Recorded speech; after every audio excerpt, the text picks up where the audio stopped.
ना कर्मणामनारम्भात् नैष्कर्म्यं पुरुष अश्नुते।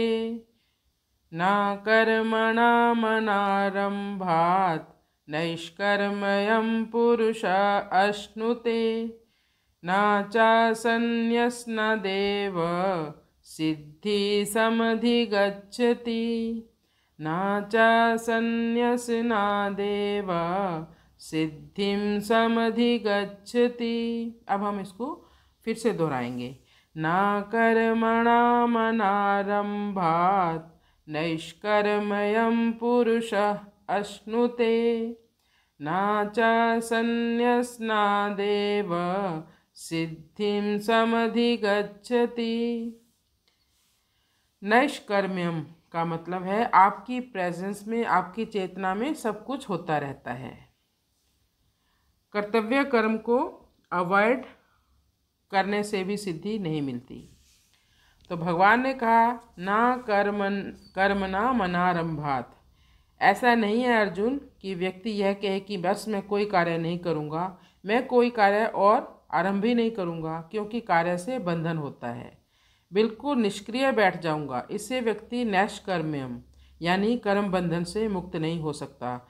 जैसे कोई डॉक्टर हो, चाहे ये सोच ले कि मैं कुछ नहीं करूँगा, चाहे वो उसके पास कोई पेशेंट आ भी जाए और उसको इलाज भी सब पता है, करना भी चाहता है, लेकिन मन बना बैठा है कि नहीं मैं पेशेंट को नहीं देखूंगा, लेकिन फिर भी उसकी चेतना में चलता रहता है कि अगर मैं पेशेंट को ये कर देता, मैं ऐसे इलाज करता तो ये ठीक, तो कोई ना कोई तो कर्म उसका चल ही रहा है, दिमाग में चल रहा है।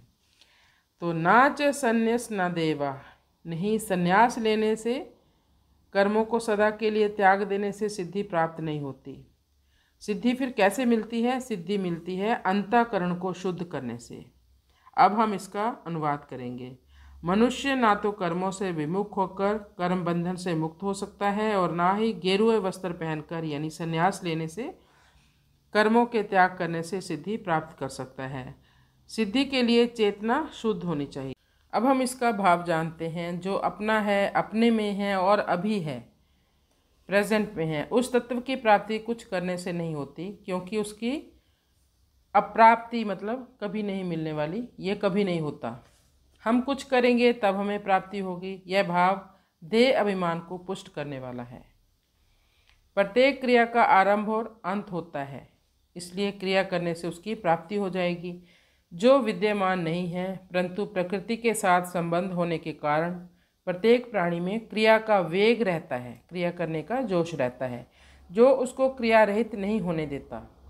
क्रिया का वेग शांत करने के लिए उसे यह आवश्यक है कि जो नहीं करना चाहिए उसको ना करे और जो करना चाहिए उसको निर्मम तथा निष्काम होकर करें, अर्थात अपने लिए कुछ ना करें, केवल दूसरे के हित के लिए ही करें। अपने लिए करने से क्रिया का वेग कभी भी समाप्त नहीं होगा, क्योंकि अपना स्वरूप नित्य है और कर्म हमारे अनित्य हैं। इसलिए निष्काम भाव से दूसरों के हित के लिए कर्म करने से क्रिया का वेग शांत होकर प्रकृति से संबंध विच्छेद हो जाएगा और सब देश काल आदि में विद्यमान परमात्म तत्व प्रकट हो जाएगा, उसका अनुभव हो जाएगा। तो कृष्णाय वासुदेवाय हरये परमात्मने प्रणतक्लेशनाशाय गोविंदाय नमो नमः।